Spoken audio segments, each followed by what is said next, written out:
Então vamos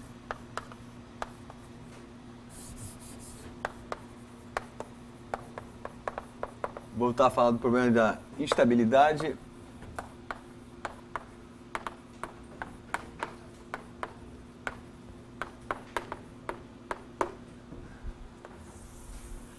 Vamos ver então o problema da instabilidade de Kevin Helmholtz, que é um problema, e eu vou hoje descrever para vocês, começar a contar para vocês a história do que atraiu a atenção das pessoas em dinâmica dos fluidos, tanto em teoria como também na parte computacional, isso principalmente nos anos meados dos anos 80, e essa formação até hoje é muito usada em vários problemas, e que usa integrais singulares. Então, a gente aceitando na aula passada, né, a gente depois vai ver em detalhe como é que a gente passa da soma para essa representação integral, a gente tem esse potencial complexo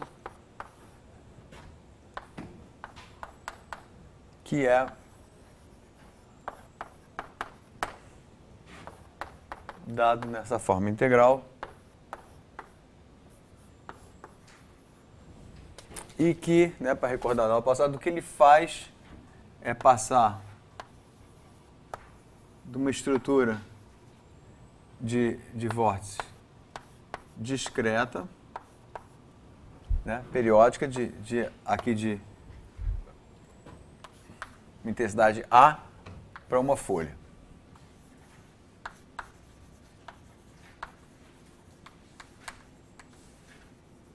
Tá? De vorticidade. Tá bom, a gente vai ver isso depois um pouquinho mais em detalhe. E essa integral, por enquanto, está tranquila, porque aqui é o eixo, o S está nessa direção, aqui está o Z no plano complexo, né? E então o seno nunca vai ser zero. Ok. Aí a gente pode fazer alguns passos dos quais eu pretendo, né, esperar passando o teste, dar uma lista para vocês e com coisas também ligadas aqui, vocês fazerem alguns detalhes. Então a gente pode fazer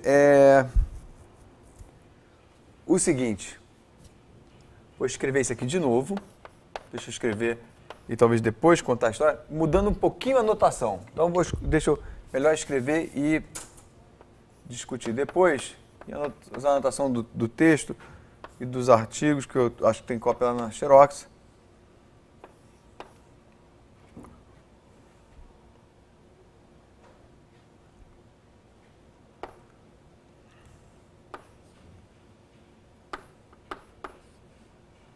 Por que eu tenho dois parênteses aqui? Acho que tem parênteses demais aqui.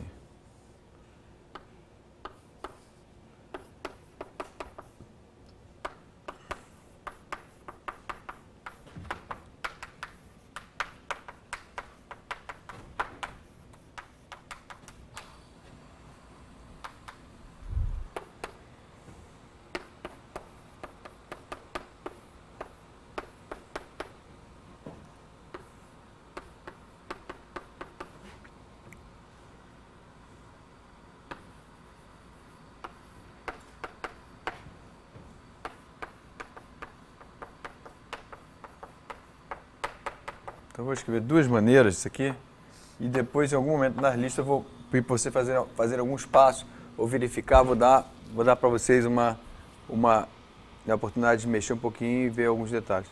Então olha aqui, daqui para cá não mudou muita coisa, tá?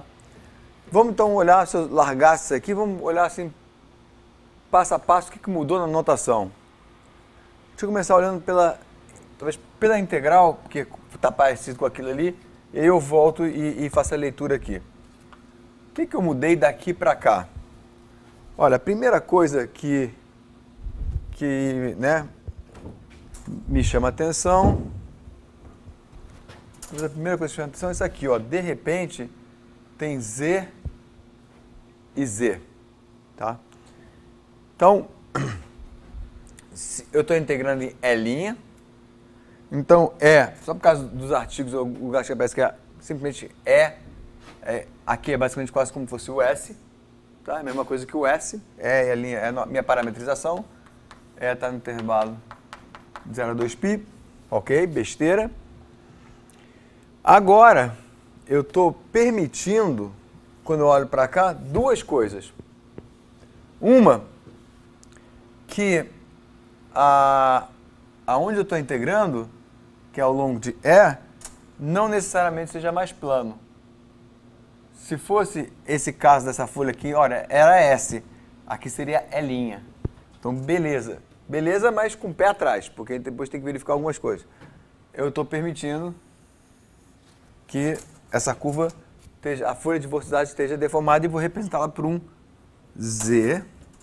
Esse ponto daqui é um Z de E'T, que já estou também dizendo pela notação que eu vou permitir essa curva a se mexer no tempo. Vai ser a dinâmica da folha de vorticidade. Ok, então já vi isso. A outra coisa, agora um pouco mais perigosa, então vamos olhar assim meio que formalmente, para a gente sentir à vontade, e como eu falei em listas, depois eu vou dar uns exercícios para a gente ver com um pouco mais de cuidado essas coisas, mas é aí que a brincadeira vai começar a ficar interessante, do ponto de vista matemático, é que eu estou pegando esse ponto daqui e estou permitindo ele estar aqui. Tá? Deixa eu apagar aqui para não ficar, né, confuso e muito pesado. Tá? Então aqui está um pouquinho fora, enfim. Acho que vocês entenderam, né? Quase que estive em cima. Então eu tenho agora essa integral, onde eu parametrizei pelo E', nada demais, e permiti uma novidade muito interessante, essa aqui a princípio, que ela pode se mexer. E outra novidade também interessante e perigosa, a gente vai lidar com esse perigo, aprender a lidar com, que é deixar esse ponto que estava aqui, botar aqui, vir pela interface e agora esse integrando poder explodir. Se der zero, sendo de zero, log de zero, explode. Mas até agora eu não preciso invocar uma integral singular, porque a singularidade log não é tão problemática como a 1 sobre, 1 sobre x. Log de x não é tão problemático como 1 sobre x. Tá? Agora, outra novidade, essa tranquila, talvez uma tranquila e que faz e já vem com certo apelo também da modelagem física do problema. Qual é a outra novidade? Ainda nessa linha, é que aqui eu tinha esse A, que era a intensidade de cada vórtice que eu fiz, então, essa versão ainda mais macroscópica, de olhar de longe e achar que eu tenho agora uma densidade, uma distribuição contínua de intensidade de vórtice, eu agora estou permitindo, botando essa densidade gama de E'T, que então na leitura da parte de modelagem física desse problema matemático, que a gente vai ter que ter certo cuidado, eu estou dizendo que agora, ó, em cada ponto Z de E', essa é a intensidade do vórtice infinitesimal que está ali, ou se quisesse um pouco pela nossa analogia anterior, que era A2π ds, vai ser, e aqui o π só passou para baixo, né? Vai ser gama 2π dE, tá? Todo mundo comigo acompanhando pela modelagem anterior que eu brinquei, falando assim que eu vou pulverizar isso aqui sobre o intervalo, né? E isso, por enquanto, para vocês, eu vou falar de tensão superficial em algum momento, não faz assim, ok, tá bom, mas vai ser importante. Mas o que eu estou dizendo é o seguinte, agora eu vou permitir, da maneira que eu escrevo assim, que conforme essa curva evolui, e ela vai fazer umas coisas que a gente vai ver mais adiante interessantes, a vorticidade associada àquela ponto pode mudar no tempo. Então aquele que eu falo de forma coloquial, informal, liquidificadorzinho local, que está aqui, ele pode, no tempo, o quanto ele está girando, mudar. Tá? Essa liberdade vai ser interessante. Por enquanto é puramente formal aqui na equação. E vamos agora para a integral de cima. E aí tem uma coisa que no momento vocês vão aceitar, depois eu vou falar um pouquinho da fórmula de Plemeli, que é uma coisa que a gente não aprende muito, infelizmente, em cursos, e nos livros não tem de análise complexa, mas é bem importante. Está associado a coisa também do tipo integrais de Cauchy, e que é o seguinte, essa representação do potencial, tá, que estamos dizendo potencial num ponto ZE, que vai ser assim, ela tem um salto na parte real. Então, a função potencial salta. Vocês não tem porque acreditar nisso. Aqui me dá, por enquanto, voto de confiança. Tá? Ela salta, mas isso é bom. Tá? Isso é bom. Ela salta, já a função de corrente não salta, mas isso é bom por causa daquele desenho que eu fiz no final da aula passada. Que a gente passava de uma coisa que lembrava o plano de fase, retrato de fase do pêndulo, lembra? Porque, né, só posso fazer aqui rapidinho, que é aquela coisa assim, né, rodando e tudo mais, passava para isso aqui, né, para um escoamento cisalhante. E esse escoamento aqui cisalhante vai estar associado a esse salto do potencial, e que aqui eu estou escolhendo um valor médio para esconder o salto do potencial nessa representação. Tá? Só chamar a atenção, mas a gente poderia botar o salto. Tá? E a outra coisa também que a gente vai ver depois é que esse gama linha, na verdade, ele é igual a isso aqui.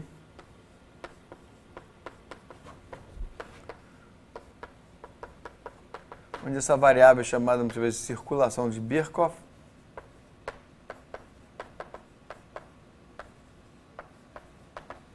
E que é basicamente a circulação. Se eu pegar aqui, deixa eu fazer assim. Isso aqui botar o nosso ponto zero. É linha não?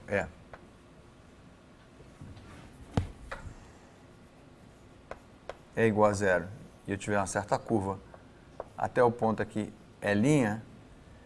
Isso aqui é a circulação de Birkhoff, é a circulação acumulada nessa extensão daqui, pensando que nesse ponto aqui o gama é zero. Então, como a gente falou em circulação sendo para curvas fechadas, e a gente sabe que a folha de velocidade é uma curva material, então tá ok, eu estou pegando um pedaço de uma curva material e estou usando como variável, isso é interessante, a circulação de Birkhoff, que você diz que ela é zero aqui, e é o quanto está acumulando de circulação daqui até ali, no sentido usual, que é a integral da projeção tangente do vetor de velocidade. Tá? E a derivada disso dá a intensidade da vorticidade. Também vamos ver isso depois, de repente eu vi um exercíciozinho, não é difícil de ver.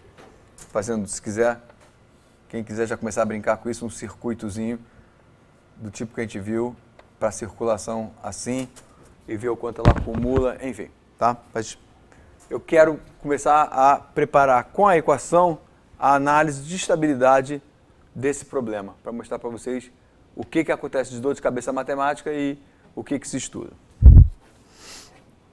Ok, então, o próximo passo, que exige, né, a análise, eu já vou dar o resultado, e isso eu devo dar para vocês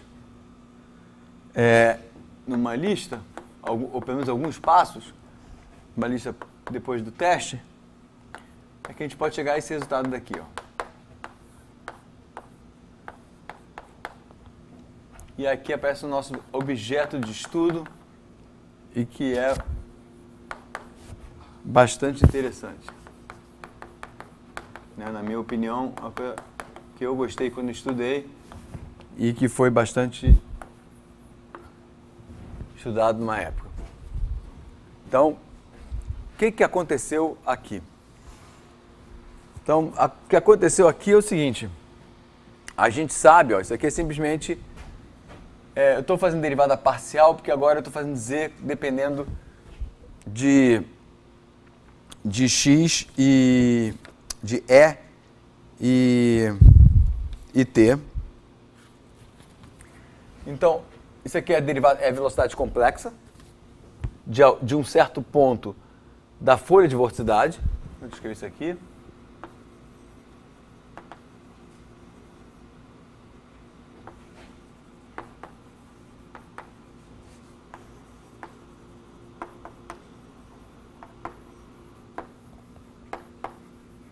tá? Então, a velocidade complexa de um ponto da folha e que agora, atenção, é uma integral singular. Então, preciso dar valor principal de Cauchy para fazer sentido dessa integral. E para chegar nessa integral, e aí que vai ser o espaço que eu vou dar depois algumas coisas para vocês verem, é pegar esse ponto aqui. A gente pode, por exemplo, uma coisa que é um caminho, por exemplo, a fazer, é pegar, em vez dessa daqui, é pegar essa integral daqui, que o z está fora, eu derivar, certo? E depois trazer esse ponto para a curva. Tá? E isso é um exercício parecido, o que a gente vai ver da forma de Plemeli, forma de ver esse nome aqui, Plemeli, forma de Plemeli, é semelhante a numa integral de Cauchy, você pegar um ponto e tentar fazer ele cruzar o contorno, vai explodir, mas você controlar, entender como é que é essa explosão, passando pelo contorno e vendo o salto. E isso, do ponto de vista de fluidos, como eu falei, esse tipo de singularidade é muito interessante. O salto no potencial, por exemplo, permite isso aqui, representação de um escoamento cisalhante sobre uma curva. Então, um salto na velocidade. Tá? Ainda a ser visto. Eu quero primeiro motivar e ver vocês entendendo, né, as expressões, depois a gente vê os detalhes. Então, tem várias coisas que eu posso comentar, que a gente pode ver aqui. Ó. Primeiro, essa cotangente daqui, então, só uma observação.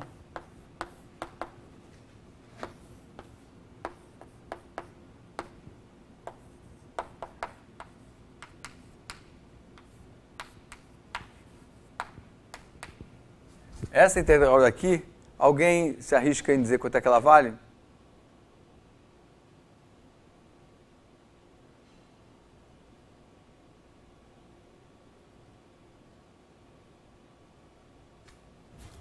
Né? Pode dar um chute, mas um chute assim, educado, e o chute pode estar errado, pode ser fora, a bola pode ir para longe, mas a gente tem que começar a treinar a chutar, para depois, ao longo do curso, só chutar, começar a chutar bastante, não é que nem jogador, chutar a maioria das bolas na direção do gol.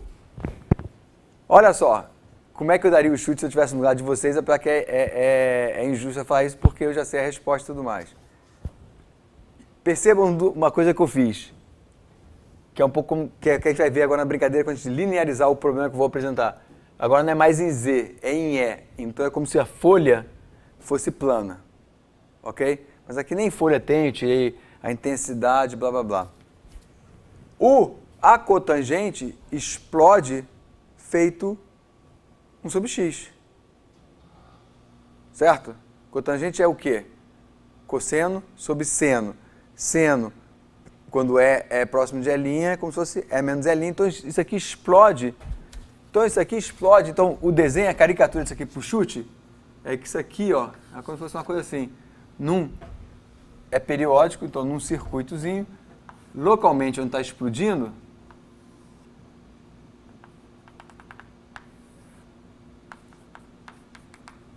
está explodindo como 1 sobre x, então essa integral dá zero. Tá? É meio que um parente, tem um parentesco periódico, é como se fosse uma versão, mais ou menos, né? Uma versão periódica, abre aspas, porque não é bem assim, do menos a sobre a 1 sobre x dx. Tá? Porque tem tanto para um lado como para o outro, então cancela a área. Então, essa integral daqui, como valor principal de Cauchy, lembra essa daqui, só que essa aqui, por exemplo, inclusive se eu tapar isso aqui, ó, essa aqui não dá zero. Que depende de como está como é esse Z, como é que a interface se expressa no espaço. Tá? Quer dizer, se expressa, está representada no espaço por essa função. E aí, eu tenho nesse momento uma equação, vou chamar aqui de cruzinha 1, que é uma equação interessante, mas eu não posso trabalhar com ela ainda. E vou começar a trabalhar com ela já já. Por quê? Como eu falei, isso aqui é a velocidade complexa de um ponto da interface e eu quero estudar a instabilidade de Kelvin-Helmholtz. Então, deixa eu lembrar para vocês, já que foi na aula passada, essa é a minha meta, instabilidade.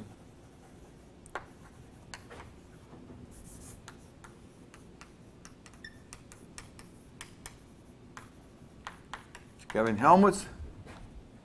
Eu pego uma janela periódica, aquele problema atrás da asa do avião, por exemplo. Eu tenho um escoamento cisalhante e eu vou e perturbo essa interface por um seno, por exemplo, amplitude epsilon, e pergunto, como o nome já diz que é uma instabilidade, a gente já sabe que vai haver um crescimento, mas a pergunta podia ser, é estável ou é instável essa perturbação?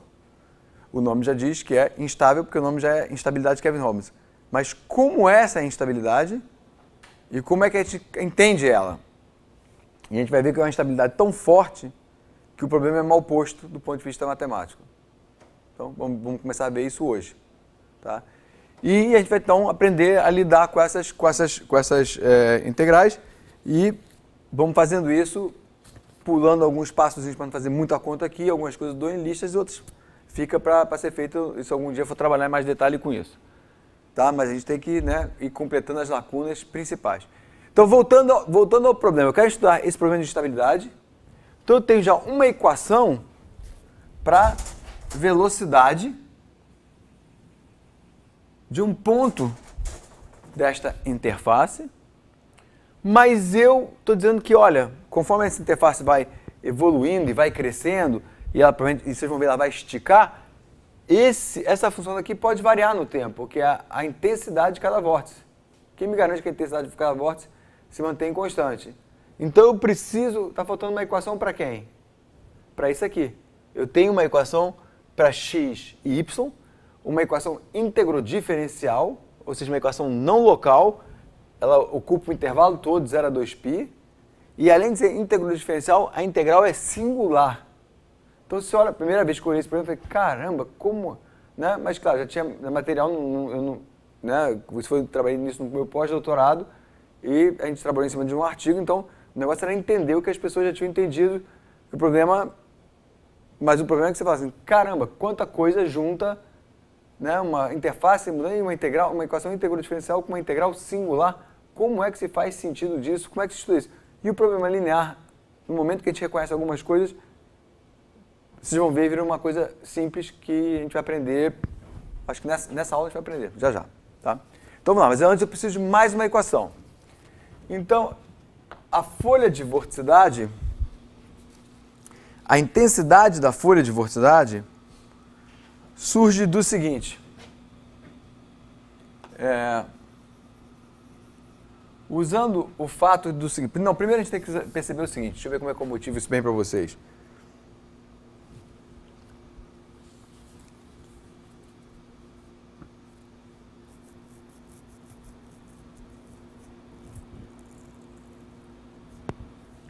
Na altura do campeonato,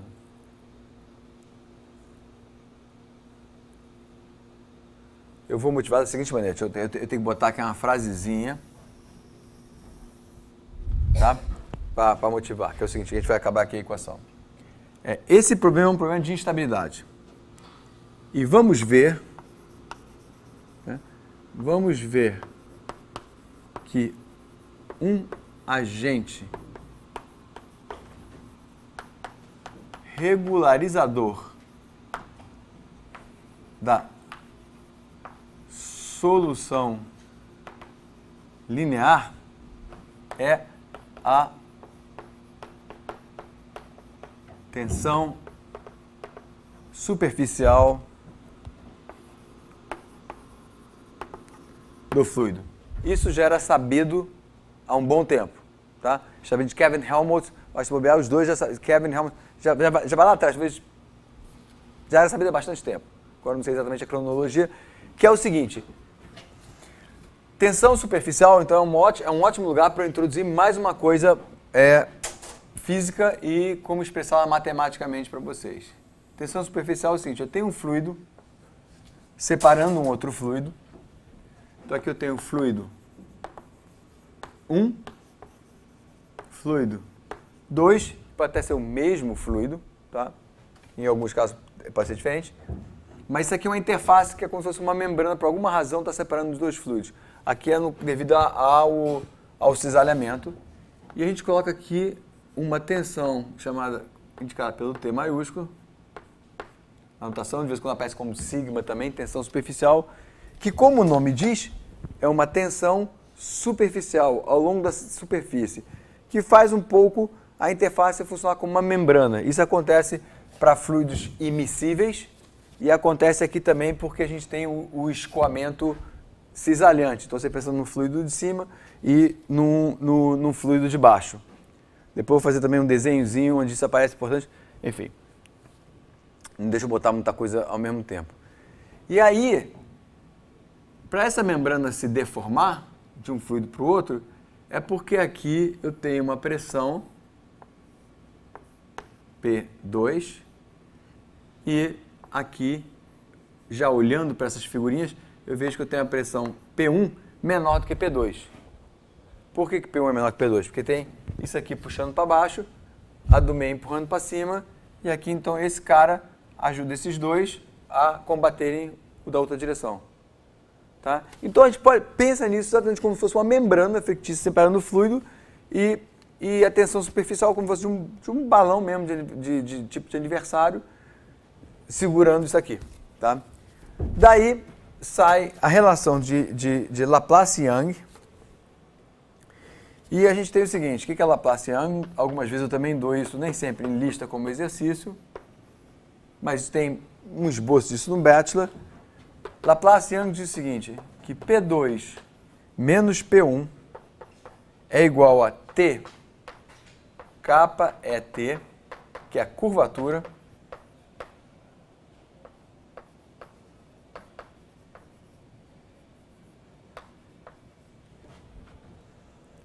e isso, na parametrização que a gente está usando, é isso aqui.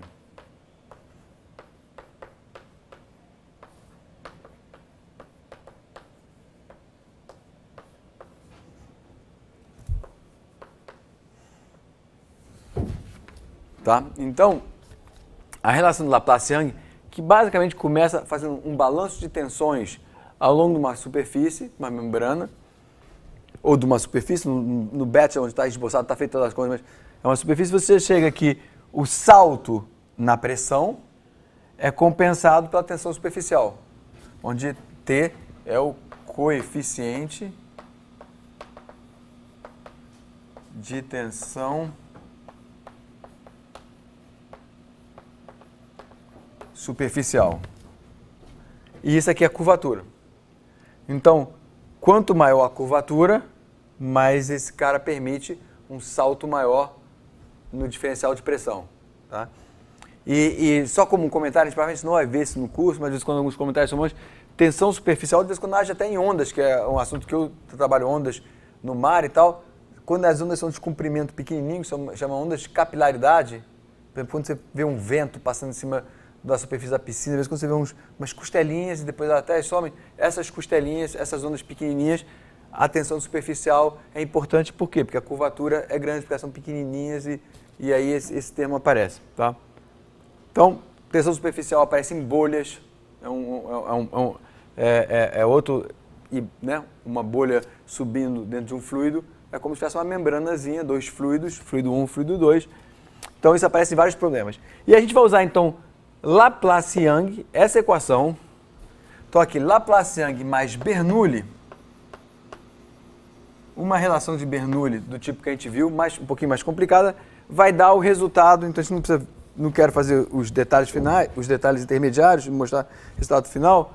Gera a nossa equação 2, que é uma equação de evolução para a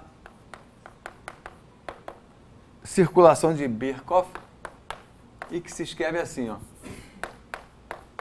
A equação é tão simples, por isso que eu dou esse salto também. Às vezes, quando eu boto algumas dessas coisas em listas, eu não boto tudo, para vocês botarem um pouquinho a mão na massa. Mas então, olha só a equação que eu tenho aqui, que a evolução da circulação de Birkhoff, que é a sua derivada da intensidade da vorticidade, é regida pela razão entre a tensão superficial e a densidade vezes a curvatura. Né? Então, eu junto isso com a nossa equação 1, e deixa eu repetir ela por questões também do vídeo, para a gente poder trabalhar aqui.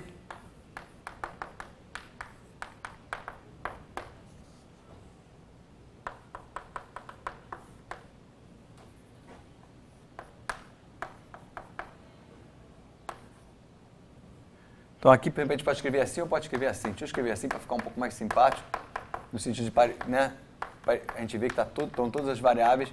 E agora a gente tem um sistema de ADPs, de equações de íntegro diferencial, para resolver.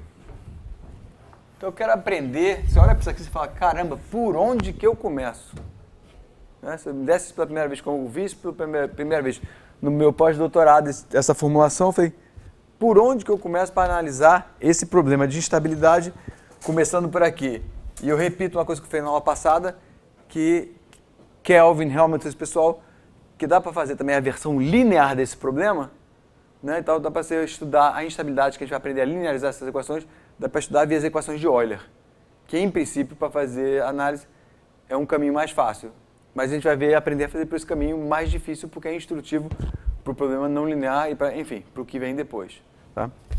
Então olha só, como é que eu estudo esse problema de instabilidade que é Helmholtz? Agora eu tenho uma equação, eu tenho um sistema de equações, ó, eu tenho um problema de evolução e eu preciso então dar uma condição inicial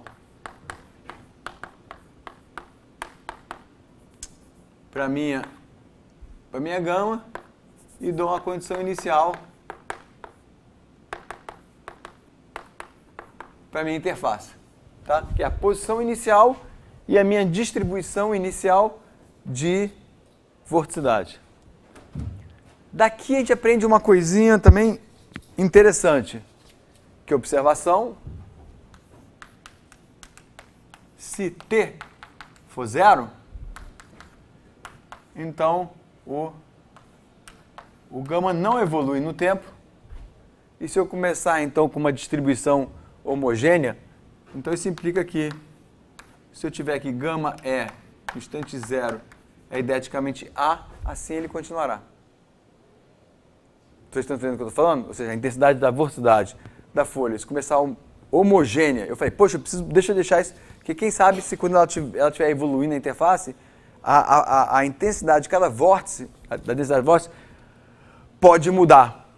Não muda se começar com uma distribuição homogênea, não muda no tempo, porque se tensão superficial for zero, esse cara não varia no tempo, logo sua derivada também não varia no tempo. Logo, eu só preciso trabalhar com essa equação. E logo, posso passar isso daqui para fora e colocar A aqui.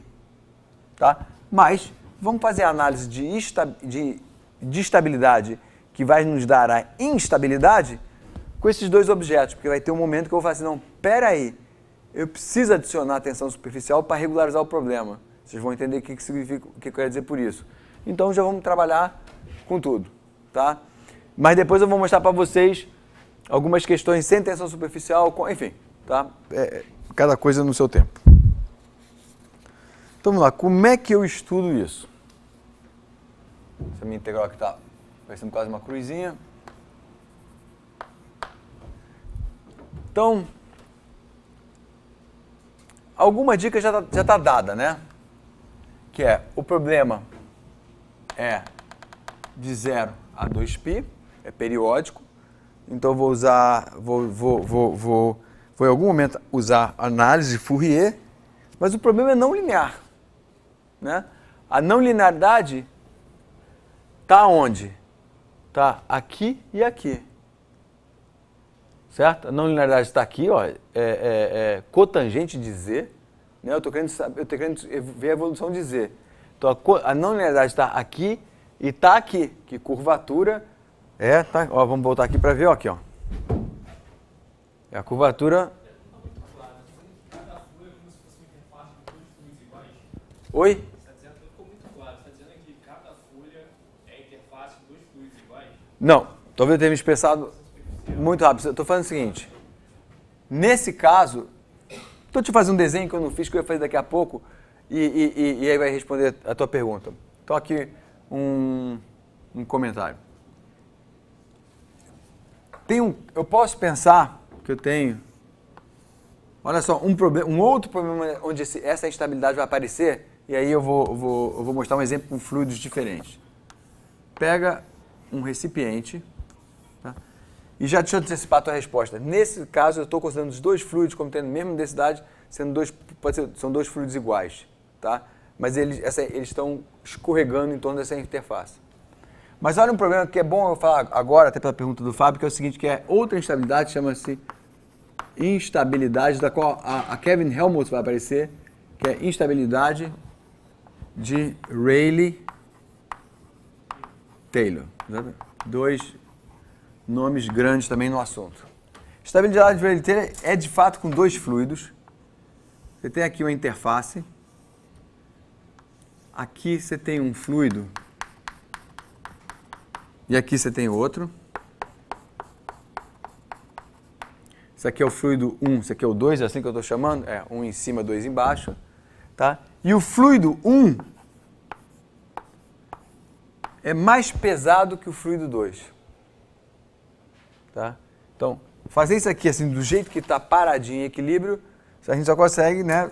Precisa fazer matematicamente. Você bota o fluido embaixo, a superfície fica plana, você enche cuidadosamente com o fluido pesado em cima, e como os dois são fluidos incompressíveis, ele aguenta pressão, então está pesado mais em cima do mar leve, mas está lá.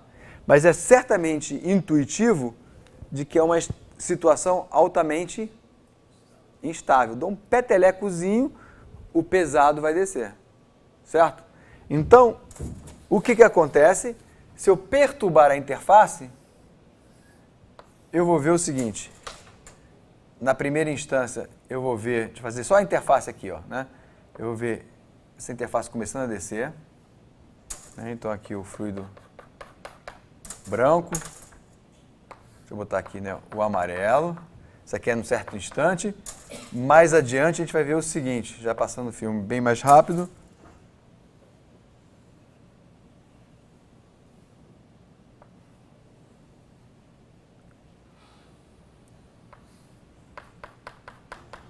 A gente vai ver isso aqui que, né, muitas vezes a gente chama do cogumelo invertido.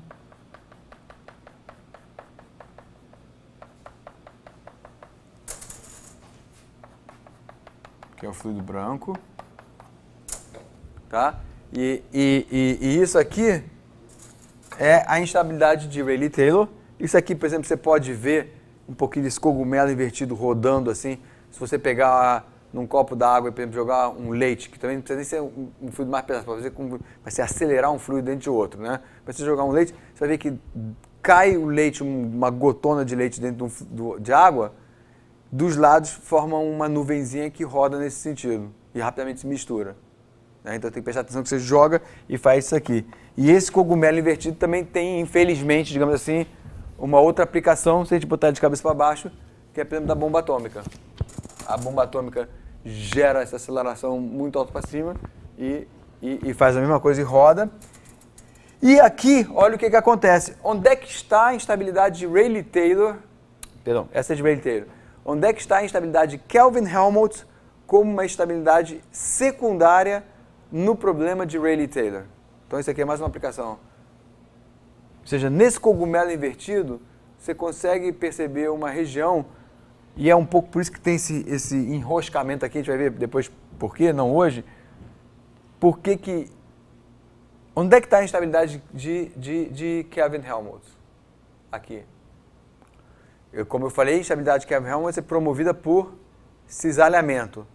Onde é que, por exemplo, tem um cisalhamento, digamos assim, dramático? O cisalhamento dramático, por sorte até o desenho está quase lá, eu nem percebi, mas tá aqui, ó. O fluido amarelo está descendo porque ele é mais pesado. O fluido branco, por ser mais leve, vai trocar de lugar, vai boiar, vai trocar de lugar com o fluido amarelo, o fluido branco. Então aqui, e o que eu desenhei por sorte é que isso aqui, ó, está um pouquinho acima disso aqui. Está subindo. Eu nem percebi isso quando eu desenhei. Tá?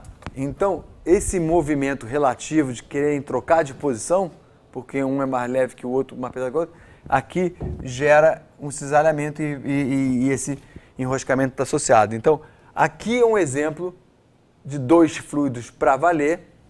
E o que o Fábio me perguntou, né, não esqueci da pergunta, é que nesse caso que a gente está fazendo, a gente bota esse escoamento cisalhante e para simplificar o problema, a gente faz com que o contraste de densidade seja zero. E aí uma coisa que certamente a gente está tirando desse problema aqui é o contraste de densidade.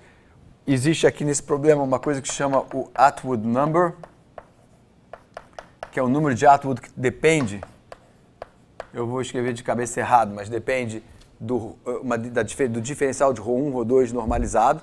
Tá? Aqui eu tiro isso e aqui eu tiro a gravidade do problema, né? Porque não tem peso relativo.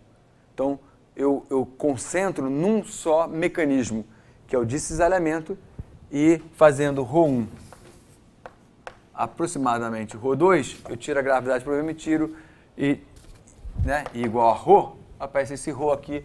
Então, respondendo a você, foi você me perguntou, né, Fábio? Né, eu dei essa volta toda porque eu queria contar esse desenho para ele, está nas notas em algum lugar, tá? Mas a pergunta do Fábio foi, o que eu estou falando com dois fluidos?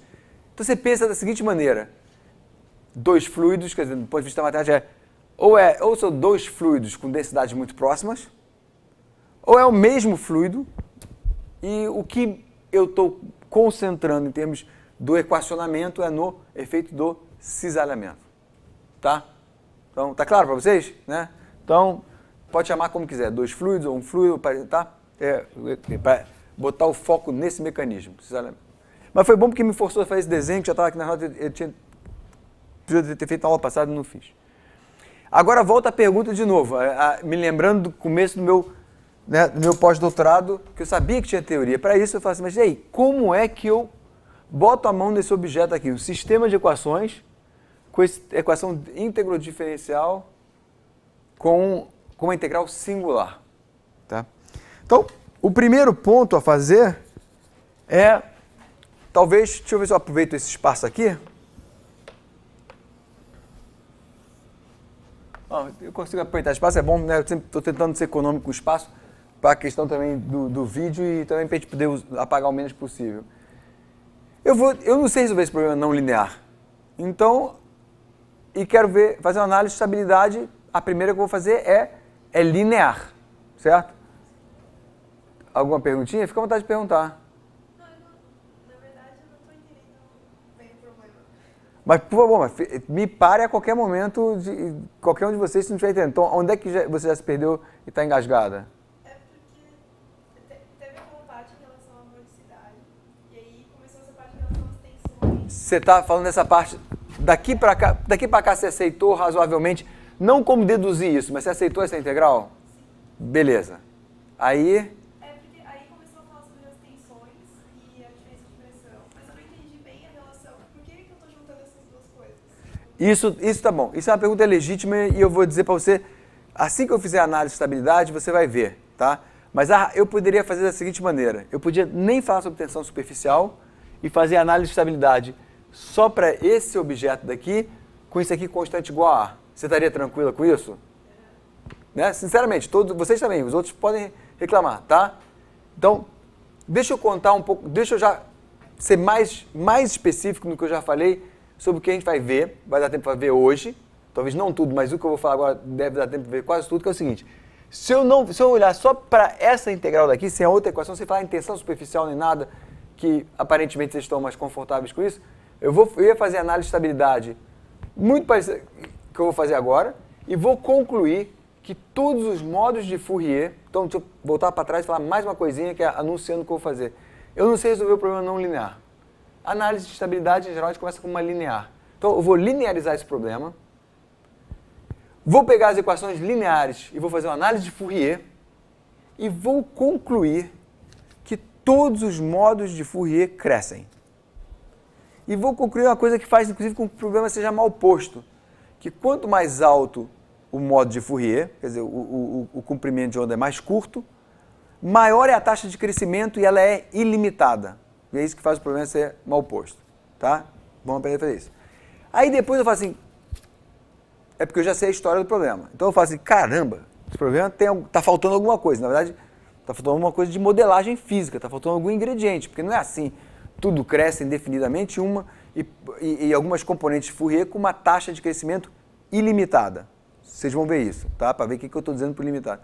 Aí aparece tensão superficial como um elemento de motivação física legítima que salva a pátria no problema linear.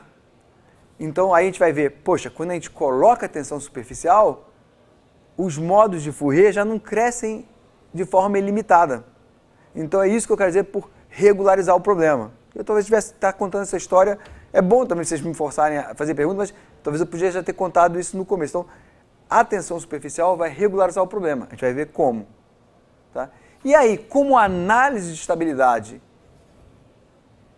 basicamente muda muito pouco, por isso que eu estou já botando tensão superficial agora, porque a gente já meio que mata os dois coelhos numa calculada só. Tá? Então, a tensão superficial, que é esse mecanismo da interface ter essa tensão, como no superficial, que tende a... Olha só, inclusive você consegue ver um pouquinho no intuitômetro que ela tende a regularizar, porque ela tende a esticar, a puxar para baixo. Quanto mais a coisa tenta subir e crescer, a amplitude, ela vai tentar puxar para baixo. Então ela tem uma ação contrária. Mas isso é muito aqui na mãozinha, no ar e intuição física. Eu quero ver isso nas contas, eu quero ver isso matematicamente. Tá. Por exemplo, ali no começo, teria dois fluidos aqui presentes. Esse aqui? E tem alguma tensão ali? Não. Não. Eu poderia até colocar tensão superficial aqui, que é entre esses dois fluidos colocar tensão superficial. Mas aí você tem que... Vai depender da propriedade dos fluidos, entendeu? E a tensão superficial muda de fluido para fluido.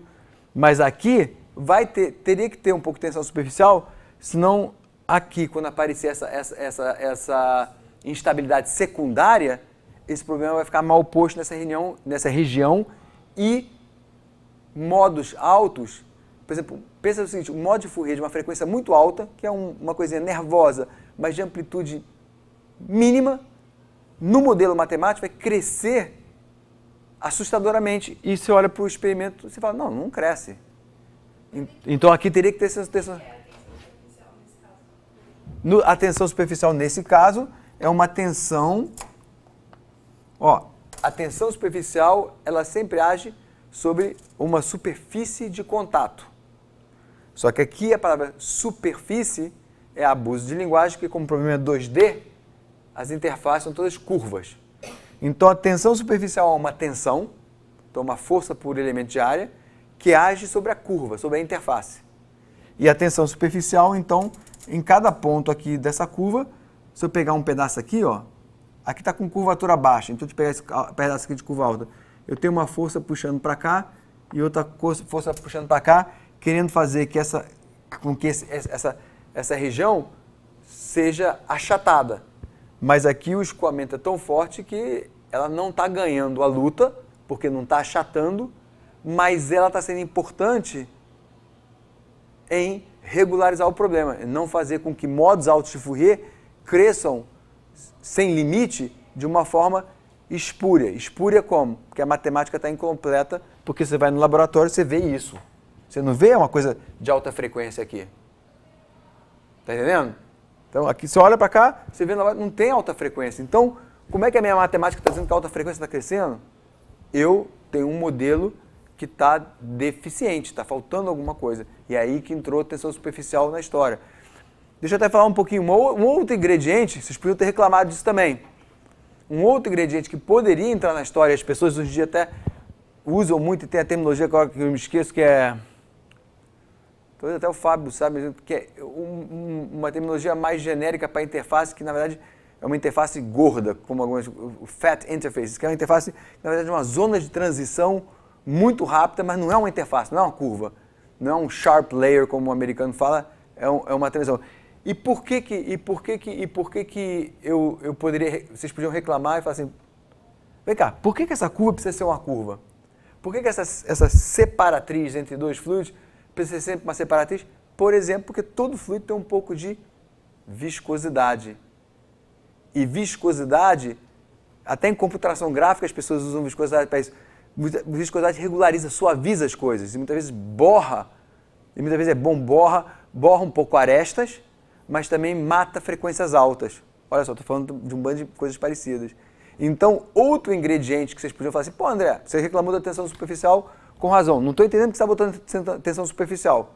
Porque eu estou contando a história meio que pela metade, porque não tem muito, na minha maneira de ver, o melhor começo, meio e fim. Tem um momento que eu tenho que realmente ser um pouco cíclico, porque para botando as peças todas juntas, né? E aí, aqui eu botei junto para não ter que fazer conta parecida duas vezes. Mas vocês podiam ter muito bem reclamado, e para reclamar disso ter jamais um pouco mais de experiência em dinâmica dos fluidos, que naturalmente não tem, o primeiro curso, que é assim, cá, tá bom, mas por que você está querendo regularizar com tensão superficial e não regularizar com viscosidade? Viscosidade, como a gente vai ver depois e tal, mata, se tiver um problema linear de onda com viscosidade, mata a frequência mais alta. Problema do calor, né? Mata as frequências altas de Fourier, atenua muito mais rápido que as frequências baixas. Só que se eu botar a viscosidade aqui, eu perco isso aqui, eu perco uma interface limpinha, bonitinha, e toda essa formulação integral, compacta, elegante, tarará. Esse é o jogo da modelagem matemática, que é, para mim, o principal jogo desse curso. Que é você fazer escolhas do que você quer trabalhar, o que você quer operar, e aonde está a inovação também matemática, junto com a sua busca do modelo físico, né? Matemática aplicada é isso, é juntar realmente uma inovação real, que você quer dizer alguma coisa sobre a física do problema, com uma inovação matemática para ser também matemática aplicada, né? Então isso aqui foi, e eu vou contar o que as pessoas, essa aula não vai dar tempo, e também como vem depois umas coisas mais simples e vem o exame, o teste eu acho que vai ser depois do exame, eu vou falar para vocês, depois o que era a inquietação nos anos 80 isso eu até conto hoje, vou contar, acho que vai dar tempo de contar hoje um pouquinho, a inquietação, se você fizer análise de estabilidade linear, eu vou poder dizer para vocês o que era a inquietação do problema que mobilizou muita gente nos anos 80, tá? Então, farei tanta coisa que eu talvez tenha perdido o fio da meada, então... Pode ser que aquela interface rompa, tipo, que um pedaço do fluido se desprende. Aqui é possível, é possível. Ninguém me garante, outra boa pergunta, ninguém me garante, então, né, ver se eu entendi o que você falou e eu acho que entendi, é que quando isso aqui faz isso aqui, e eu já desenhar para poder falar uma resposta mais educada, que é, né, educada no sentido de, não do português de eu ser educado, mas educado no sentido da física, da matemática, é que pode acontecer, e acontece em problemas com tensão superficial, e que em inglês tem a palavra pinching, que é um pouco como se fosse beliscar, que tensão superficial faz com que jatos, eu posso pensar que isso aqui como um jato, certo? Do fluido amarelo dentro do fluido branco, certo? E, né, correntezas numa região não deixa de ser um jato. Então, o que pode acontecer, e teve gente que tem teoria matemática para isso, você tem um colega meu que trabalhava muito com jatos e pinching, que é, se esse pescocinho, né, em inglês falava neck também, chamava como pescoço, começar a ficar numa certa escala com respeito ao comprimento de onda, a tensão superficial belisca e forma uma gota. E isso é muito razoável. O que você está perguntando, que é, após um certo tempo, isso aqui fazer assim, ó. Isso aqui formar uma bolha e isso é um problema de muito interesse e que analiticamente é muito complicado. E já dá para perceber que é muito complicado, inclusive que a terminologia é exatamente essa em fluidos, que é a mudança topológica, que de repente a parte que era simplesmente conexa do fluido amarelo ficou duplamente conexa. Sim, eu ia perguntar se isso tem relação com aquela... Desculpa, então eu falei, acabei... Não. Essa foi exatamente a minha... Tá, mas diga lá, Daniel. Eu também ia perguntar se isso tem alguma relação com o fato da instabilidade do... Não, isso a gente não vai ver. Não, isso inclusive de afinar, esse processo, tá? Eu não peguei essa parte da sua pergunta, desculpa. Esse processo de afinar e beliscar, a gente não vai ver na análise Fourier, tá? É mais uma análise para uma outra direção, a gente não vê, tá? Então, olha só. Ok? Mais perguntas? Eu estou achando boas perguntas, porque eu vou rápido, propositadamente estou sendo, por enquanto, incompleto, porque não há... Se eu for fazer uma coisa extensivamente, aí começa a ficar muito conta, vocês perdem um pouco a visão geral, então é um pouco iterativo mesmo, vai e volta, vamos preencher, e algumas coisas vão ficar para listas também. Então fiquem à vontade, e inclusive você, Fábio, fica à vontade também, né, de provocar perguntas, porque é bom para todo mundo. Tá? Então agora é bom que a gente está com eu acho que melhorou a intuição física do problema. Agora vamos olhar do ponto de vista matemático, como é que eu estudo esse objeto, tá? E claro, tá claro por que eu estou usando essa equação, porque eu já vou matar duas situações com uma análise só, tá? Mas não precisaria ter tensão superficial.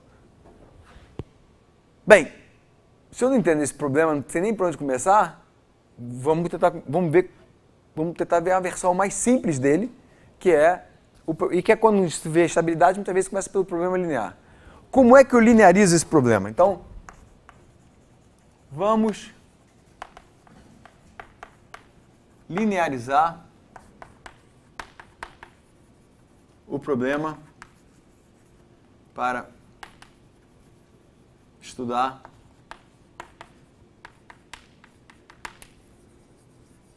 a estabilidade, ou a sua estabilidade. Tá? Que na verdade vai ser instabilidade, vai ser tudo instável.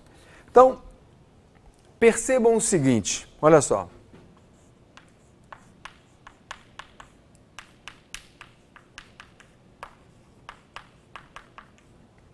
Tá? Em algum momento, e eu já vou escrever a próxima equação, eu posso quebrar essa equação daqui na parte real e na parte imaginária e esquecer que eu estou lidando momentaneamente com variáveis complexas. Tá? E olha só o seguinte que eu vou escrever aqui. Vê se vocês percebem. Vamos ver.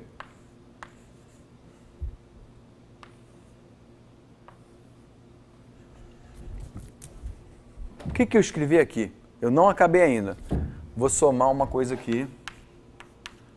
Vamos fazer de propósito que a gente pode, tudo que eu estiver escrevendo aqui, a gente pode fazer a leitura em português, que é tem a leitura em matemática, que é o equacionamento, e a leitura em português, eu acho, né, importante sempre ter os dois. Isso que eu escrevi aqui e parei, percebam que é uma solução do problema, desse problema daqui, que é interface plana, parametrização, não vejo diferença entre x e e, vai de 0 a 2π, certo? E uma circulação de Birkhoff constante igual a 2u. Que olha, 2u está aqui, ó, o desenho está até aqui, ó. Se eu pegar um circuitozinho aqui bem pequenininho e for contraindo ele aqui, eu ganho u nessa direção, que o circuito é assim, né? Lembra da definição de circulação? Eu ganho u aqui, ganho mais u aqui, 2u. Certo? E aqui 0 e 0. Certo? Isso aqui é solução? Olha só, verificando rapidinho. Primeira equação, curvatura 0, certo? Com t que for e ρ que for, curvatura 0, então isso aqui deu 0. Isso aqui é... Ah não, aqui está errado. É 2, não, pera, tá errado. Ah, beleza, é bom que é a maneira de verificar que eu estou, né, se eu estivesse fazendo aqui né, como se estivesse testando, fazendo uma coisa que eu já sei do resultado, mas testando. Isso aqui é 2E, então o gamazinho, que a intensidade é constante, que é 2U, mas de qualquer maneira, curvatura 0, o gama não muda no tempo. Isso aqui é 2U, passo para fora. Isso aqui é E menos E'. Eu já disse para vocês, e a gente não provou, mas já deu a entender que dá 0. Então isso aqui é um ponto crítico daquela equação. Todo mundo concorda?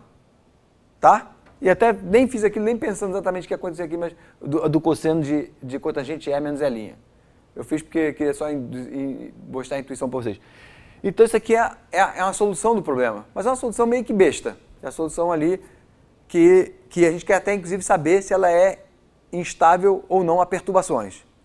Então agora, matematicamente, como é que eu faço a pergunta que é como é que eu me coloco na vizinhança dessa solução que é ponto crítico. Então, é como se estivesse fazendo, né, linearização em torno de uma solução, né, em torno do ponto crítico. Eu faço o seguinte.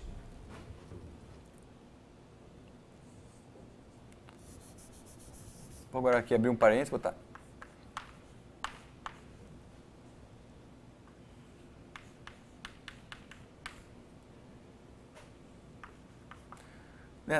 Nas notas aqui está um chapéu, mas aqui ainda não é Fourier, então não quero confundir, deixa assim mesmo. Deixa com tio. Então, isso é que eu chamo de a gente fazer uma linearização sistemática, com cuidado, e não simplesmente sair cortando termos, né, que aqui não seria de todo fácil. Então, o que eu estou dizendo? Para epsilon pequeno, eu estou na vizinhança dessa solução trivial, que é ponto crítico, tá? E agora, a pergunta que eu faço, e eu não vou conseguir escrever aqui, vou ter que ir para outro quadro, é o seguinte, então deixa eu escrever aqui a pergunta, qual é o sistema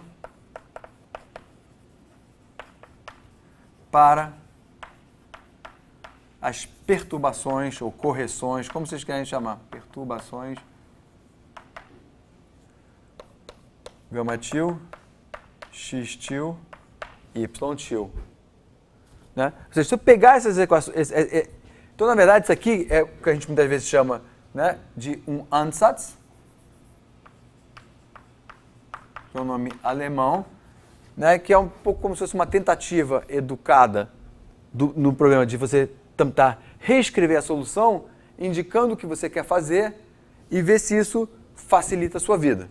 Tá? Então, em análise assintótica, expansões, muitas vezes você faz um ansatz que já prepara, se você tem inclusive uma intuição de como é a cara da solução, existem ansatz muito espertos que quando você mete ele na equação e tenta pegar a equação para correção, as coisas simplificam muito. Tá? Aqui ainda não vai ser tão rápido assim, mas vocês vão ver. Então, substitui isso aqui nas equações e olha só o que aparece. Tá? Então, agora, eu vou escrever aqui o que eu chamo das equações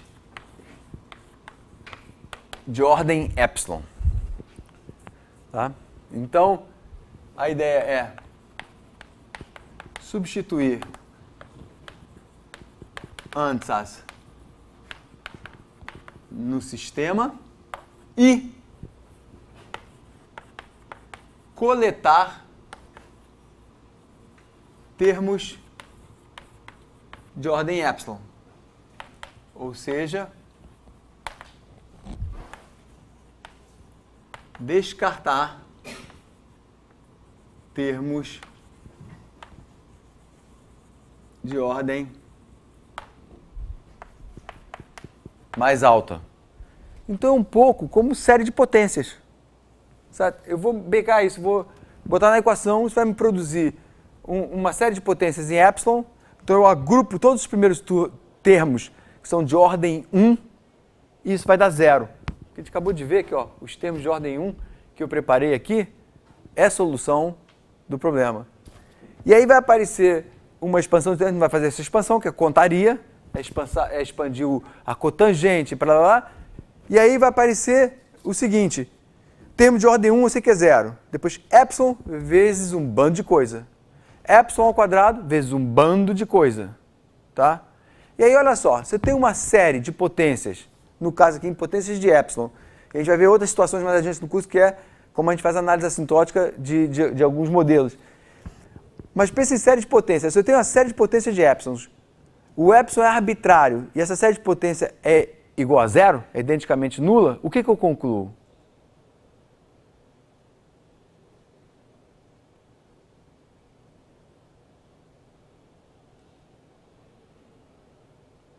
que todos os termos são nulos. Certo? O epsilon é arbitrário. Então, o primeiro já, ordem 1 vai ser 0 por construção. Aí vai aparecer epsilon vezes alguma coisa. Essa coisa é 0. Mas epsilon ao quadrado vezes outra coisa. Essa outra coisa é 0. Tá? E é assim que a gente quebra uma equação complicada em uma hierarquia de equações. Aqui é o primeiro exemplo, que vocês estão vendo no curso, vão ver outros exemplos, de uma tecnologia em termos de análise assintótica por série de potências, que você propõe, então, isso aqui, e aí a gente vai pegar a primeira correção para as perturbações em termos dessa solução trivial. E essas são as equações de ordem epsilon, tudo que eu coletei na minha faxina de potências de epsilon, e é o que está multiplicando o primeiro termo de ordem epsilon, que tem que ser 0, porque o epsilon é arbitrário. Como é que eu vou fazer que tudo dá 0 para qualquer valor de epsilon que eu boto? Só se esse cara for 0. Se eu quiser uma solução por alguma razão melhor, e tem problemas que você precisa disso, você vai para o próximo termo, e aí você vai agregar depois os termos, a tua solução só vai melhorando, mas depende do problema de quanto você quer de precisão, de informação, seja o que for do ponto de vista matemático. Tá? Então, estamos já aprendendo uma técnicazinha que vai se repetir aqui. Tá? Então, não vou fazer as contas, porque aí esse momento com série de potências tem uma parte que é muito braçal e faxina. Né? Faxina é que eu chamo juntar todos os termos de ordem epsilon, todos de epsilon ao quadrado e por aí vai. Tá? Então, feita a faxina, está aqui as minhas equações de ordem epsilon.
Tá? Aí eu obtenho essa equação aqui. Nossa vida melhorou?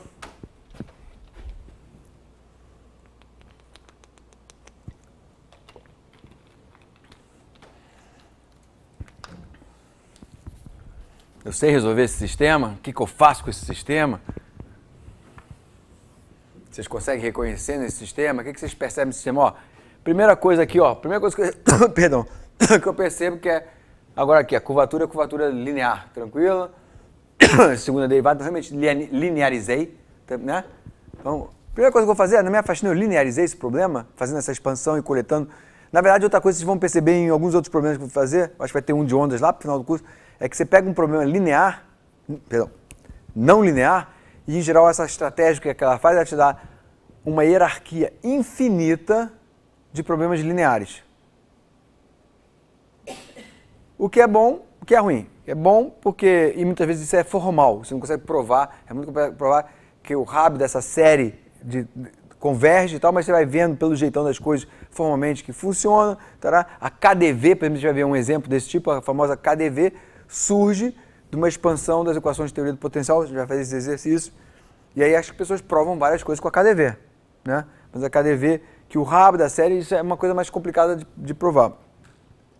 Mas vocês vão ver que é uma sequência de problemas lineares e que a sua opção, como matemático, e de acordo com o problema, como eu acabei de falar um minuto atrás, parar onde for necessário parar. E muitos problemas você para até no problema de ordem Epsilon, já começa a te dar informação interessante. Vai ver isso aqui nesse problema, hoje e mais adiante. Tá? Então, olha só, esse problema daqui, fiquei feliz com ele? Olha, a primeira coisa que eu ver para ficar feliz, se eu linearizei o problema. Tá com cara de problema linear? Tá. Porque aqui, curvatura linearizou, o núcleo linearizou, aqui também, e todas as variáveis independentes estão aparecendo de forma linear. A curvatura está onde? Aqui. Segunda derivada do y. Né? Nessa parametrização, e o que estava lá antes era a curvatura para grandes deformações, né? Que aparecia que era uma curvatura não linear, no sentido que aparecia, você olha para o denominador e tal, tinha aquele, né, x de e ao quadrado, raiz, o 3 meios e tudo mais, tá? Então está aqui a curvatura. Né? Para pequenas deformações, o que faz sentido, porque a minha deformação, eu estou pressupondo pelo meu ansatz, que a minha deformação é de amplitude epsilon, pequenininha. Então, é uma interface, como a gente chama também, para ondas, a gente usa essa mesma terminologia para ondas, para interface, ou para qualquer tipo de curva, num problema aplicado, é uma curva abatida. Curva abatida não significa que ela está branca, pálida, abatida, porque a amplitude é pequenininha, a derivada dela é baixa. É muito próximo de um estado trivial. Então, essa curva abatida, curvatura para uma curva abatida, é essa a primeira aproximação. Curvatura linear nesse sentido. Agora, olha só. Como é que eu faço com esses objetos? Eu ainda tenho integrais singulares. Vamos dar uma olhadinha nas integrais singulares. Tá? Depois, pelo tempo, talvez eu dê um saltinho, conto um pouco o resultado, para pelo menos vocês verem por que o problema... Eu acho que eu quero que vocês saiam daqui hoje sabendo por que o problema é instável. Tá? Então, eu pulo umas contas e depois volto para fazer essas contas. Tá? Porque está dando para ver, as perguntas que vocês me fizeram, que vai sair pelo menos uma história com buracos, mas que a história tem que começar a ficar tem que ficar coerente e cada vez mais coerente e com menos buracos. Olha só, primeira coisa, vamos ver se esse sistema daqui, que já está todo mundo de acordo que virou um sistema linear? Certo? Olha só, será que, olha, essa integral daqui eu tô confortável com ela, porque como eu já falei para vocês, isso aqui explode, vou botar assim entre aspas, vamos botar assim, só para a gente saber o que eu estou falando, como 1 sobre E, certo? Valor principal de Cauchy. Então, tá beleza, isso aqui é uma função, a gente sabe fazer. Esse daqui, vocês estão confortáveis com essa integral? O denominador agora explode.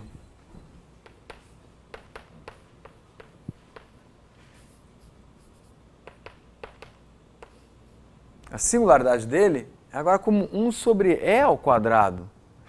Caramba, será que eu me ferrei? Ou seja, eu expliquei para vocês que era valor principal de Cauchy, integral singular, e todo mundo se sentiu confortável. Né? A gente olha para 1 sobre x de menos a é zero, né? Agora, 1 sobre x2 não faz sentido, porque os dois são positivos, não vai dar zero. Não dá para fazer sentido no valor principal de Cauchy. Aqui, como é que eu faço? Mas eu escrevi como valor principal de Cauchy. Por quê? Alguém me ajuda a justificar? Por causa do numerador. E por quê, Daniel? Completa. Desde que tenha o quê? Você tá sentindo o cheiro da coisa certa. Vamos lá. Então é bom. A gente tá começando, vocês estão começando a reagir ao que eu chamo de treino com bola, né? A bola tá indo e tá voltando. Você está reagindo com por causa do numerador. E basta falar uma coisinha. O que você gostaria para estar ok do numerador ter o quê?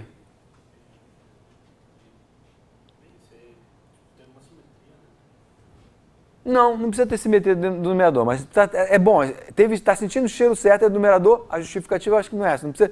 Não precisa ter simetria entre o x de um lado e do outro. Não. Mas vamos lá, é bom esse treino com o Bob, vocês começarem a ter faro, né? O faro já começou bem e depois arrematar, finalizar. Só precisa cancelar, né? Mudar de signo. algum cancelamento, a palavra não é bem cancelamento, mas de novo, eu vou interpretar como cancelamento como um cheiro, tá com o faro certo.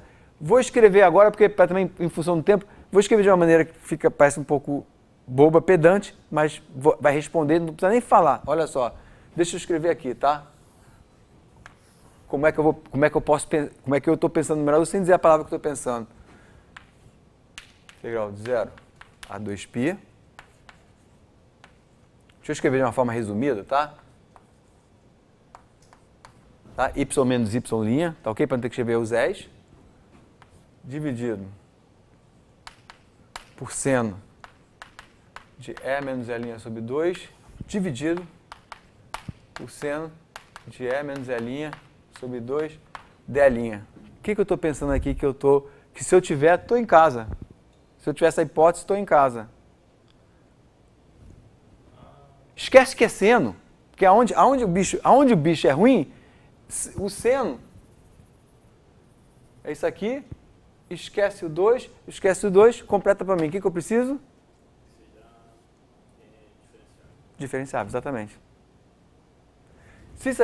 Se y for diferenciável, quando o E bater no E', isso aqui dá derivada, e isso aqui é o valor, o valor principal de Cauchy da derivada do numerador com esse cara.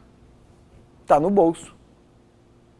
Certo? Então, ótimo exercício, porque a gente foi passo a passo, errando, beleza, passo a passo, tá bom? E aí, como é que eu estou de tempo? 10 minutinhos, tá bom, vamos ver o que eu falo para também não atropelar demais. Certo, então agora vou falar algumas palavrinhas, depois eu dou essas formas mais adiante, vou dar umas palavrinhas e vou fazer o seguinte, deixa eu manter esse quadro daqui, mas está sendo ótimo isso que a gente está fazendo. E aí, a gente pode fazer o seguinte, reconhecer, aí tem que reconhecer uma coisa que não é talvez tão fácil que você nunca viu na vida, mas é uma coisa clássica, tá? E aí a vida começa a simplificar, que é o seguinte, isso daqui, ou seja, com esse núcleo daqui, tá? Isso aqui é a transformada de Hilbert no círculo. Tá? Então, uma coisa em análise harmônica, tal, transformada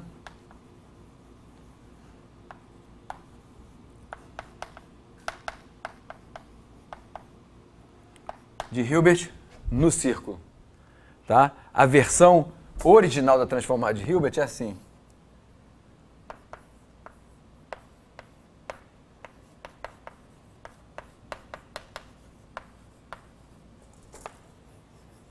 Tá, eu vou repetir isso mais adiante.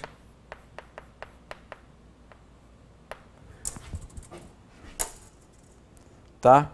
Talvez eu esteja esquecendo alguma constante, eu acho que não tem. Tá. Oi? Tem 1 sobre π mesmo? Tem 1 sobre π, eu sabia que estava esquecendo, tá bom, tem 1 sobre π.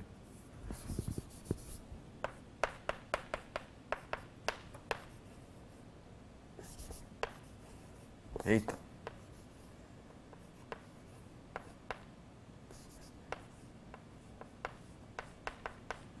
Tá, então esse é um operador transformado de Hilbert, de f, devolve essa função, que eu posso chamar de g de x, que é dado por isso aqui, tá? É uma integral singular, e que uma das coisas que a transformada de Hilbert, por exemplo, faz é te dar o harmônico conjugado, você pode usar a transformada de Hilbert, aparece também em outros problemas que você faz, a gente vai ver um pouquinho disso, aplicação de Dirichlet-Neumann, em problemas com a equação de Laplace, você dá para ela o dado de Dirichlet, ela te devolve o dado de Neumann correspondente, principalmente a gente faz isso quando você tem o semiplano, que para a gente, quando a gente estudar ondas, é como se fossem ondas no fundo infinito, enfim.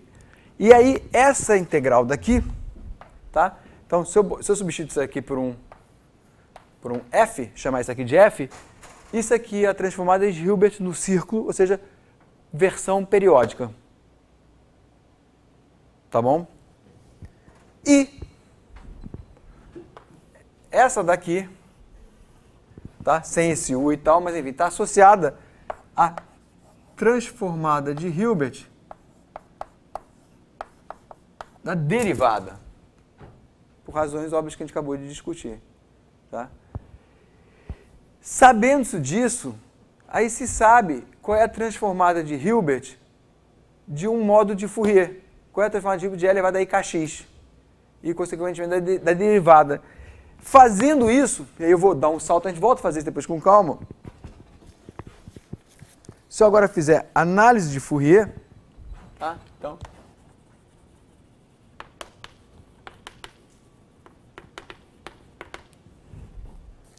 eu obtenho que a análise de Fourier, que é eu não quero correr demais, não, senão também vocês não vão. Aí é injusto com vocês. Mas é o seguinte, ó. Só vou escrever mais umas coisinhas aqui e a gente termina.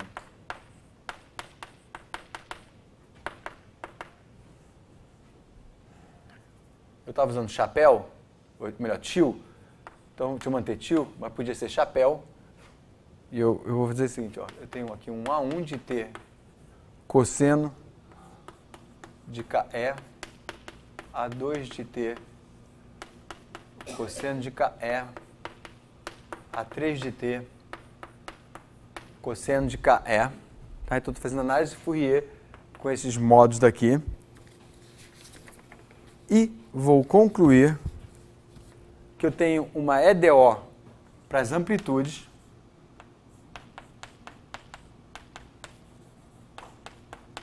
que é assim. Ó, agora o problema está em casa, né? E a gente vai ver esses detalhes. Então, na hora que eu reconheço que isso aqui são transformadas de Fourier, das quais eu sei, transformadas de Hilbert, desculpa, das quais eu sei como é que elas agem sobre um modo de Fourier, olha só o que acontece aqui. E olha por que eu estou escolhendo cosseno. E a gente vai terminar na hora certinha e depois a gente vê adiante. Se eu botar um cosseno aqui e derivar um cosseno aqui 2 vezes, dá cosseno, certo? Né? Se eu botar um cosseno aqui, a gente vai aprender que essa transformada de Hilbert do cosseno da derivada me devolve também uma coisa que é tipo cosseno. Então eu cancelo o cosseno aqui, vou cancelar o cosseno lá, só sobra uma EDO para amplitude no tempo. Então, usando a análise de Fourier, agora tirei a parte espacial do problema para fora. Por isso, olha aqui, as amplitudes de cada modo no tempo, por isso que eu vou escrever assim. E o que a gente vai ver, tá? O que a gente vai ver é que essa EDO, que é fácil com uma matriz com coeficientes constantes, a gente vai fazer análise de dispersão, com a coisa que a gente vai fazer várias vezes no curso, mas a gente vai ver que os A's, J's, são do tipo CJ é elevado a lambda T, lambda real positivo. Tá? Então, todas as amplitudes crescem e a gente vai ver que o lambda, em função do K, é ilimitado. Que significa o seguinte, aí eu vou terminar a aula aqui. Que se eu fizer uma perturbação da minha folha assim, que é o seno de x, ou seno de E, ou amplitude epsilon, ou se eu fizer uma assim, ó, que aqui é seno de kx, K grande, tá? Então agora me dá um voto de confiança porque a gente precisa fazer as contas, mas a gente vai aprender que esses lambdas, como função do K, esse lambda cresce para a tensão superficial zero, ele cresce linearmente. Então, K, lambda, com T igual a zero, a reta é assim. Então, olha só o que isso me diz. Que frequências altas da minha representação de Fourier da solução, quanto maior for o K, maior é a taxa de crescimento e é ilimitada. Então, uma coisa que eu boto um epsilon minúsculo, um epsilon 10 a menos, inclusive no computador, 10 a menos 6. Se a frequência for alta, vai crescer muito rapidamente, vai contaminar minha solução e a gente vai ver uma solução toda irregular. E do ponto de vista matemático, também a gente vê que o problema não é bem posto, porque a gente tem dependência contínua nos dados. Porque se eu botar mudar um pouquinho meu dado de altíssima frequência, muito rapidamente, né, estão muito distantes. Então esse problema é uma das maneiras, assim, no intuitômetro, de ver que o problema é mal posto. Então a gente tem que depois acabar essa essa análise. Parte disso vai ser feito em listas bem mais adiante, depois do teste. Mas vamos começar agora o processo também para também não ficar dando muitos saltos e as perguntas que vocês fizeram, de preenchendo os buracos. Mas agora, acho eu, e façam pergunta, apesar de ser 5 horas, eu não preciso sair daqui correndo, não sei se vocês, se tiver alguma pergunta ainda hoje, que é se a história, pelo menos como um todo, começa a fazer sentido. Para a gente começar a preencher os buracos, fazer a passagem da versão discreta para a integral, fazer isso, depois fazer alguma dessas contas, e aí é um problema bem mais agora moderno que a gente está vendo, e em que a gente está começando a aprender técnicas, né? Que é série de potências para aproximar um operador diferencial, enfim. Mas foi meio saltitado, mas é porque para ter a motivação, tem que ser um pouco, para poder motivar, eu tenho que ir mais na frente, para depois fazer o detalhe, se eu começar a fazer detalhe, você não vê para onde a gente vai. Então, é um pouco assim, mas espero que vá ficando mais redondinho com o andar e façam perguntas no meio da aula como hoje, que eu acho que hoje funcionou muito bem. Estou começando a perder a timidez de fazer pergunta e a gente trocar informação. Tá bom? Então, ótimo. Parar aqui e a gente vai continuar estudando mais esse problema. E aí vai chegar um ponto